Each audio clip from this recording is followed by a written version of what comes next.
Joshua 9.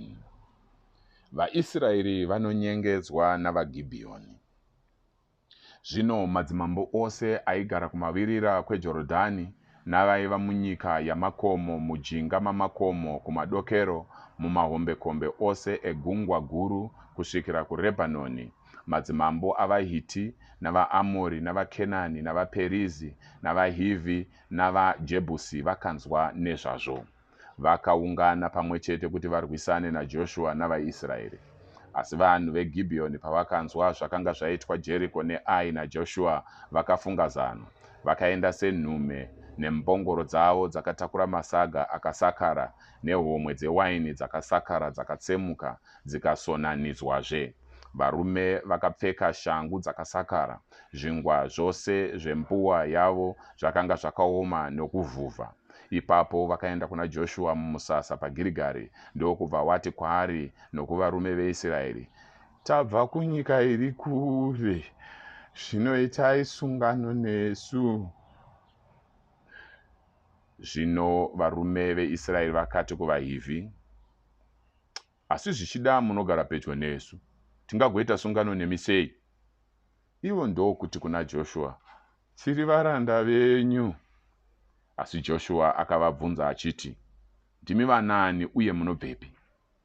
Ivo vakati kwaari, varanda venyu vabva kunyika iri kure kure nokuda kwomukurumbira waJehovha Mwari wenyu, nokuti takanzwa nezvake zvose zvaakaita muIjipiti uye nezvose zvaakaita kumadzimambo maviri avaAmoni kumabvazuva eJorodhani nokuna Sihoni mambo weHeshibhoni naOgi mambo weBhashani aitonga muAshitaroti.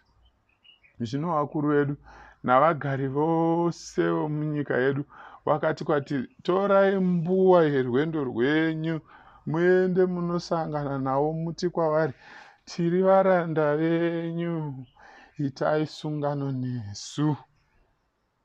Zvingwa zvedu izvi zvakanga zvichidziya patakazvitora mudzimba dzedu zuva ratakasimuka tichiuya kuno, asi zvino chionai kuoma nokuvhuvha kwazvaita, uye homwe dzewaini idzi dzaiva itsva patakadzizadza, asi chionai kubharuka kwadzaita, uye mbatya dzedu neshangu dzedu zvasakara nokuda kworwendo rurefu refu. Varume veIsraeri vakaravira mbuwa yavo, asi havana kubvunza Jehovha. Ipapo Joshua akaita sungano yorugare navo kuti vavarege vari vapenyu, uye vakuru veungano vakaisimbisa nemhiko. Zvino mushure mamazuva matatu vaita sungano navaGibheoni, vaIsraeri vakanzwa kuti vakanga vari vavakidzani vagere pedyo navo. Naizvozvo vaIsraeri vakasimuka vakasvika mumaguta avo zuva rechitatu, aiti Gibheoni neKefira neBheroti neKiriati Jearimi. Asi vaIsraeri havana kuvarwisa nokuti vakuru veungano vakanga vaita mhiko kwavari naJehovha Mwari wavaIsraeri. Ungano yose yakapopotera vatungamiri, asi vatungamiri vose vakapindura vachiti, takapika kwavari naJehovha Mwari waIsraeri, zvino hatigoni kuita chinhu kwavari. Izvi ndizvo zvatichaita kwavari, tichavarega vari vapenyu, kuitira kuti kutsamwa kwaMwari kurege kutiwira nokuda kwokuputsa mhiko yatakapika kwavari.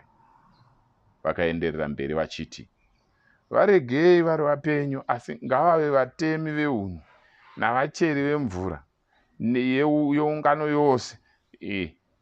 Varegei vari vapenyu, asi ngavave vatemi vehuni navacheri vemvura yeungano yose. Naizvozvo zvakanga zvarehwa navatungamiri zvakaitwa. Ipapo Joshua akadana vaGibheoni akati kwavari, sei makatinyengedza muchiti tinogara kure nemi, asi imi muchigara pedyo nesu? Naizvozvo mava vanhu vakatukwa. Hamuchazofi makarega kuva vatemi vehuni navacheri vemvura veimba yaMwari wangu. Ivo vakapindura Joshua vachiti, varanda venyu vakanga vaudzwa pachena kuti Jehovha Mwari wenyu akanga arayira Mozisi muranda wake sei kuti akupei nyika yose nokuparadza vose vageremo pamberi penyu.